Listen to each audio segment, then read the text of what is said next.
Healthy and strong brain की series की 6th video में आज मैं अगेन एक बहुत फेवरेट टॉपिक लेकर आया हूं जहां पे कमेंट सेक्शन में बहुत मेरे पास कमेंट्स आते हैं।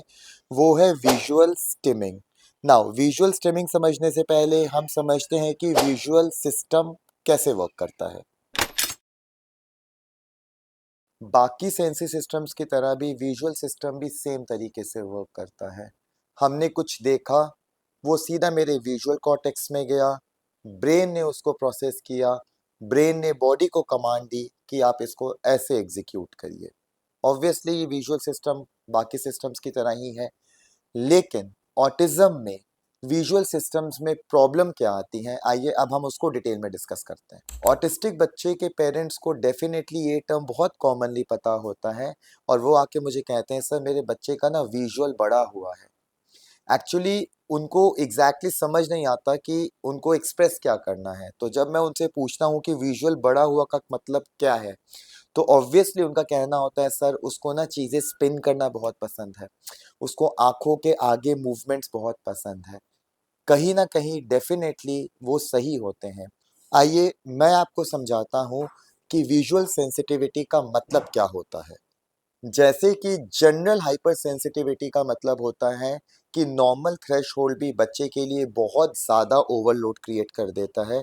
इसी तरीके से विजुअल हाइपर सेंसिटिविटी का मतलब होता है कि डे टू डे जो लाइट्स है या फैन है वो विजुअल बहुत ज़्यादा बच्चे को लगता है और वो बहुत ज़्यादा सेंसरी ओवरलोड कर देता है, स्पेशली अपने विजुअल सिस्टम पे। ऐसे विजुअल हाइपर सेंसिटिव बच्चों के कुछ फीचर्स जो होंगे वो कुछ ऐसे होंगे कि उनका आई कांटेक्ट बहुत पुअर होगा।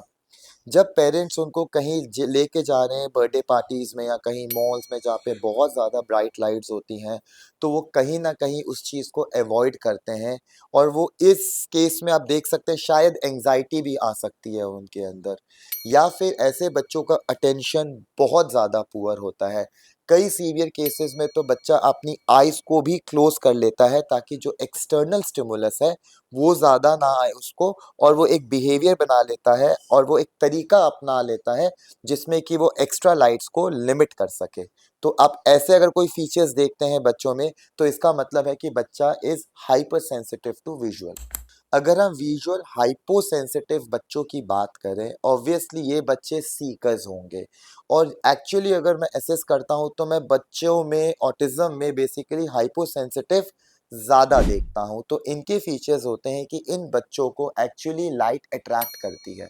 तो ये बच्चे ऊपर की तरफ ज़्यादा देखते हैं बिकॉज ऑब्वियसली हमारी लाइट्स ऊपर की तरफ होती हैं। ये बच्चे फैंस को या किसी भी तरीके की मूवमेंट्स को बहुत ज़्यादा देखते हैं, उनको अट्रैक्ट करता है। कई बार सीवियर केसेस में आप देख सकते हैं कि बच्चा अपनी आईज के सामने ही मूवमेंट करके एक्सेस विजुअल स्टिमुलस लेने का ट्राई करता है। सो अगेन, अगर आपको लगता है आपके बच्चे को विजुअल सेंसिटिविटी प्रॉब्लम है, तो आप पहले देखिए कि वो हाइपर सेंसिटिव है या हाइपो सेंसिटिव है। ऑब्वियसली अगर वो हाइपर है तो उसका ट्रीटमेंट अलग होगा और हाइपो होगा तो ट्रीटमेंट अलग होगा। तो अगर आपका बच्चा सपोजेटली हाइपर सेंसिटिव है जहाँ पे वो एक्चुअली लाइट्स को अवॉइड कर रहा है, तो कुछ सिंपल स्ट्रैटेजी से आप उसको रिलैक्स और काम डाउन कर सकते हैं। अब ऐसे अगर आप मुझसे पूछेंगे तो आपके घर जो लाइट्स लगी होनी चाहिए, तो आपको देखना पड़ेगा कि कौन सी लाइट्स है जिसमें आपका बच्चा बहुत कंफर्टेबल है। सेकेंडली, अगर आप बच्चे को कहीं बाहर लेके जा रहे हैं, आप उसको शेड्स लगा देंगे तो शायद उसकी जो विजुअल एब्जॉर्प्शन है उसको उस पे भी आप लिमिट लगा सकते हैं। थर्ड, अगर आप मुझसे पूछेंगे, ऐसे बच्चों को जनरली मैं पेरेंट्स को बोलता हूँ कि ऐसी जगह में आप अवॉइड करिए, धीरे धीरे अडेप्ट करवाइए सिचुएशन को ताकि वो धीरे धीरे विजुअल को एब्जॉर्ब करना सीखें। और अगर आपका बच्चा विजुअल हाइपोसेंसिटिव है या वो ज़्यादा विजुअल ले रहा है, उस केस में नाउ यहाँ पे ना मैं आपको कंफ्यूज नहीं करना चाहता, लेकिन मैं आप लोगों को बताना चाहता हूँ कि अगर विजुअल हाइपोसेंसिटिव बच्चा है, उस केस में अगर आप बच्चे के वेस्टिबुलर सिस्टम पे अच्छे से वर्क करते हैं, उसका बैलेंस सिस्टम में अच्छे से वर्क करते हैं, तो डेफिनेटली आपको अपने बच्चे के विजुअल सीकिंग में डेफिनेटली रिडक्शन दिखेगी। चलिए, ये एक पार्ट है जिसको मैं कवर करता हूँ। और अगर मैं आप सिंपल विजुअल की बात करता हूँ कि हम हाइपो सेंसिटिव बच्चों के साथ क्या करें, तो उनको अट्रैक्ट करने के लिए आप डिफरेंट तरीके की लाइट्स को डार्क रूम में रख सकते हैं। उनसे उन लाइट्स के साथ उनको प्ले करवाइए ताकि वो लाइट्स को ट्रैक करें, उनकी विजुअल ट्रैकिंग बेटर हो, उनका फोकस बेटर हो, उनका अटेंशन बेटर हो। और कहीं न कहीं क्योंकि वो सीकर्स हैं, तो अगर आप कहीं न कहीं उनको विजुअल लाइट्स दिखा रहे हैं 5 मिनट, 10 मिनट, तो शायद उनका ये सेंसरी सिस्टम सेटल हो जाए और उनकी visual seeking gradually gradually reduce हो जाए। मैं आप लोगों को एक चीज़ बताना चाहूँगा, सेंसरी ट्रीटमेंट की जब हम बात करते हैं, ये मैं इसलिए बोल रहा हूँ बिकॉज़ हम अपनी अब सेंसरी सिस्टम की वीडियोज़ में एंड कर रहे हैं। अब हम सीरीज़ जो चला रहे थे वो ख़त्म की तरफ आ रही है। अगर आपके बच्चे को ऑडिटरी इश्यूज़ हैं या विजुअल इश्यूज़ हैं, मैं आपको एक सिंपल सी एक बात बता रहा हूँ, जब तक आपके बच्चे का टैक्टाइल, वेस्टिबुलर और प्रोप्रियोसेप्टिव सेटल नहीं होगा, आप भले ही उसके स्मेल, ऑडिटरी या विजुअल पे वर्क करते रहेंगे, आपको रिज़ल्ट्स नहीं मिलेंगे।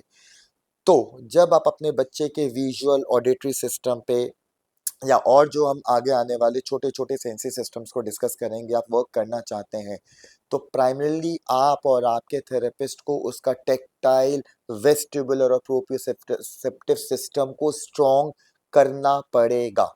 विजुअल सिस्टम एक ऐसा सिस्टम है जो एज़ अ थेरेपिस्ट मुझे भी बहुत कन्फ्यूज़ करता है।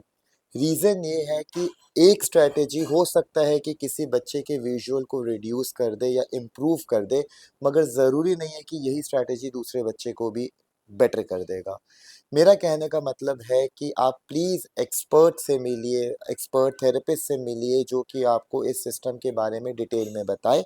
और रिगार्डिंग अगर आपको कोई भी क्वेश्चंस हैं इसके रिगार्डिंग तो प्लीज़ कमेंट सेक्शन में आप ज़रूर लिखिएगा, मैं ट्राई करूँगा कि मैं उसके आंसर्स दे पाऊँ।